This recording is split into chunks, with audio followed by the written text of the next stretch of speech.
नमस्कार मैत्रिणी, कशा आहेत? हे बघा, मी आमच्या गोठ्यापासल्या शेवग्याच्या झाडापाशी म्हणलं काय भाजीला बनवायचं, त्याच्यामुळे शेवग्याच्या झाडावर चढले होते. इकडून शिडी लावून पत्र्यावर चढले. आता मस्त अशा ताज्या ताज्या शेंगा काढल्यात पहा. अगदीच गावरान शेवगा आहे हा आणि खूपच भारी आहे. मग शेवग्यावर चढल्यावर इकडून चढले शिडीने, परत पुन्हा झाडावरून खाली उतरले. कारण की शेवग्याचं झाड खूप ढिसूर असतं, खूप व्यवस्थित उतरायला लागतं. भरपूर अशा शेंगा काढलेल्या आहेत. ह्या शेंगा खायला एवढ्या चवदार लागतात. हो का, मस्त अशा शेंगा काढलेल्या आहेत. चला मग आज भाजी बनवूया. आज ताज्या ताज्या शेंगा आणल्याने ह्या भाजी बनवायला घेतल्या आहे बघा. आता मस्त आता शेंगा ह्या आपण मैत्रिणींनो अशा कट करून घेतल्यात आणि खूप मासाळू हा शेवग्याच्या शेंगा आहे बरं का. आणि अक्षरशः गावरान शेवगा आहे. आता ही शेंग आपल्याला एक एक तुकडा करीत नाही बसायचं बघा. अशी ही शेंग घ्यायची आणि प्रत्येक ठिकाणी कट मारायचा उलटा पालटा. एक साईडने इकडून मारला असेल तर दुसऱ्या साईडने तिकडून मारायचा. आणि ही शेंग कशी हे करायची की झटपट काम आपलं कसं होईन हे बघा. अशा मस्तपैकी एवढ्या शिरा त्या निभारण्या एकदम कवळ्या शेंगा आहे, त्याच्यामुळे जास्त काही निघत नाही त्याचं, पाहू शकता तुम्ही मैत्रिणी. आणि खरंच एवढा मासाळू आहे हा गावरान शेवगा आहे. अगदी ताज्या शेंगा आणून अशी मस्त अशी शेवग्याची भाजी करणार आहे. आणि ही भाजी एवढी भारी लागते खायला, खूपच चवदार. आणि खरं सांगू का मैत्रिणींनो, शेवग्यापासनं अनेक फायदे आहेत. भरपूर त्याच्यात विटॅमिन असतात, ABC. आणि अगदी आपल्या डोळ्यांना बी हा शेवगा खूप चांगला असतो. शेवग्याची भाजी डोळ्यांसाठी सुद्धा खूप छान असते. शरीराला खूप म्हणतात ना, आयुर्वेदिक असती, पौष्टिक असती. आणि खरंच आठवड्यातून 2 वेळा तरी तुम्ही शेवग्याची भाजी खात जा, खूप छान लागते. आणि असा गावरान शेवगा असला की आपली भाजी अगदीच अप्रतिम लागते बघा. संपूर्ण शेंगा मी चिरून घेतलेल्या आहेत मैत्रिणी, त्यात पाणी ओतून ठेवले. आता इथं घेतले वाटण. आता हे वाटण बघा अगदीच गावरान पद्धतीने आहे. काळे तीळ, धणे, लसूण, खोबरं, कांदा, कोथिंबिरीची देठं. अगदी साधं सोपं वाटण आहे, पण काळे तीळ शेवग्याच्या शेंगाला खरंच घालावं. काळे तीळ घातले की अगदी जुन्या आठवणी ताज्या होतात. कारण की पहिल्यापासनं गावाकडे हे काळे तीळ चालतच आलेले आहेत. हे बघा, त्याच्यानंतर इथं मी एक बटाटा घेतला होता, पण बटाटा जास्तच मोठा होता, त्याच्यामुळं अर्धाच घेतला आहे पहा. आणि शेंगा बी भरपूर आहे. आज आपल्याला मस्त अशी ग्रेव्हीदारच आपली भाजी झाली पाहिजे, असंच बनवायची पहा. मग आता त्याच्यात जर बटाटा टाकला, एकच बटाटा घेतला आहे, त्यातला अर्धाच घेतला आहे, पाहू शकता. साल काढून घेतली मैत्रिणींनो.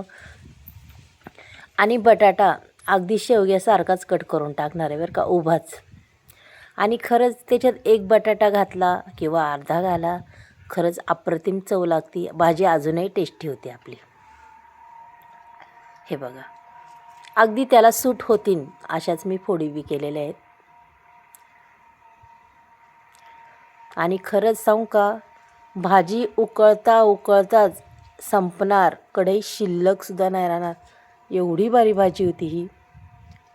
आणि मैत्रिणींनो, शरीरासाठी खरंच खूप छान पौष्टिक असा हा आपला शेवगा असतो.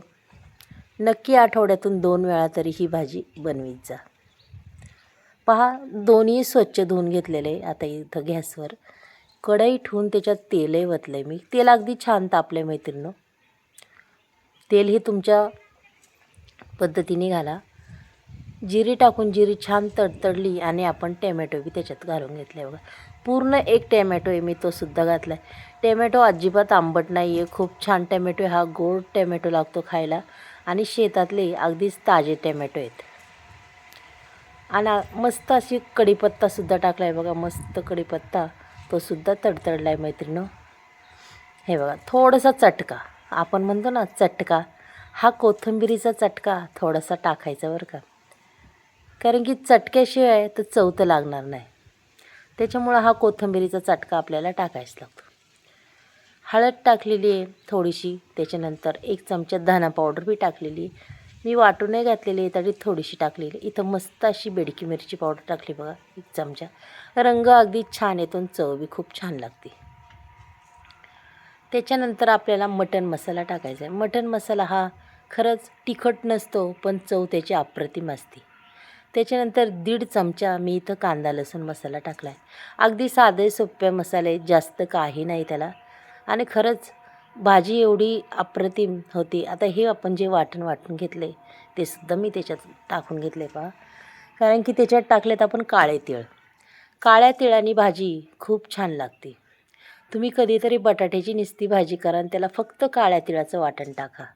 पहा, तुम्हाला नक्कीच तुमच्या जुन्या आठवणी आजींच्या बिजींच्या आठवतील.